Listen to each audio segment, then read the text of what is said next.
छात्रों की क्वेरी चल रही है, उम्मीदवारों की मांग भी चल रही है कि तारीख बढ़ाई जाए। 2019 को लेकर भी थोड़ा असमंजस है कि कब रिजल्ट आएगा, खासतौर से तारीखों को लेकर भी काफ़ी असमंजस है। तो इस संबंध में हमारे साथ पीएससी के ओएसडी साहब डॉक्टर अरविंद पंचभाई जी हैं, हम उनसे ही सीधे बात करते हैं कि क्या स्थितियां चल रही हैं। सर, पहले कितने रिजल्ट आ चुके हैं और किन रिजल्टों को लेकर अब आगे काम चल रहा है?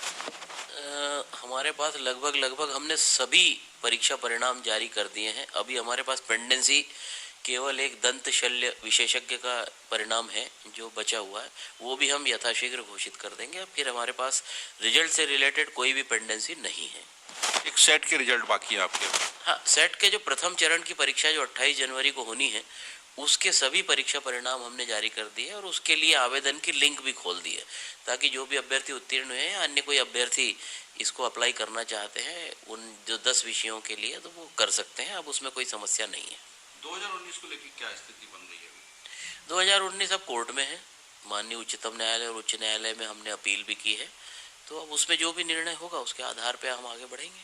2019 में यदि रिजल्ट आपने दोनों तरफ से तैयार कर लिए, अगर ये हाईकोर्ट वाला मान्य नहीं होता उन उम्मीदवारों को, तो क्या जल्दी रिजल्ट आएगा? नहीं, उसमें थोड़ा सा कॉम्प्लिकेशन है। मैं आपसे यही कह रहा हूँ कि 2019 के परीक्षा परिणाम में माननीय न्यायालय जो है वो पूर्ण प्रकरण पे तथ्यों सहित विचार करेगा। उसके बाद में जो भी आउटपुट आएगा वो उच्चतम न्यायालय में भी विचाराधीन है, उसके बाद ही हम उस पर कुछ कार्रवाई कर पाएंगे। एक अभी तारीखों को लेकर सबसे बड़ा इशू चल रहा है 2022 की प्री और 2023 की मेंस को लेकर, इसमें क्या विचार मंथन कर रहा है? नहीं, हमारे पास रिप्रेजेंटेशन भी आए हैं और आयोग उस पर विचार कर रहा है। यदि कमीशन को ऐसा लगता है कि इसमें कुछ किया जा सकता है या आंशिक रूप से भी कोई राहत हो सकती है, तो उस पर विचार करेंगे। खासतौर से किस परीक्षा को आप आगे पीछे कर सकते हैं? नहीं, अभी इस विषय में आयोग का ये विचार क्षेत्र है।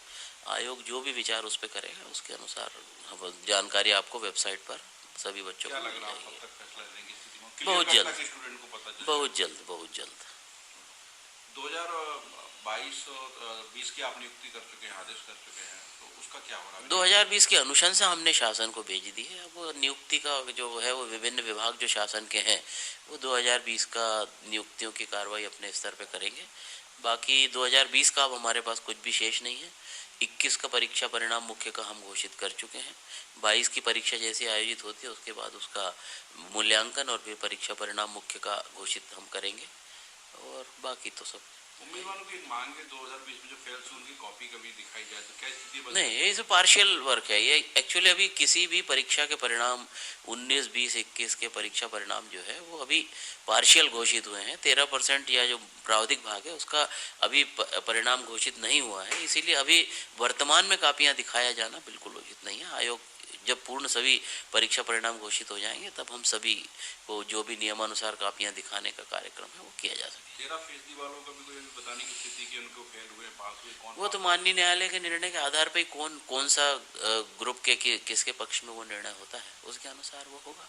एक लगातार मांग है 2018 के बाद एक फाइनल नियुक्ति अभी तक नहीं हुई, 5 साल हो गए। बड़ा सवाल उठता है कि 5 साल में एक भी नियुक्ति नहीं हुई, तो आयोग अभी क्या तेजी लाने? नहीं, उसके आयोग तो अपनी तरफ से पूरी स्पीड में ही काम कर रहा है।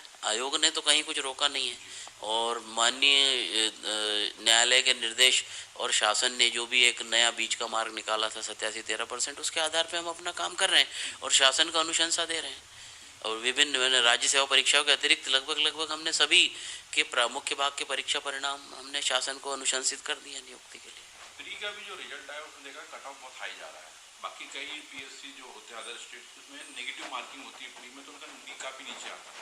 इस तरह की कुछ क्रिएटिव कुछ सोच रहे हैं कि पॉलिसी चेंज की जाए? नहीं, नेगेटिव मार्किंग क्रिएटिव सोच इसका आपस में कोई संबंध नहीं है।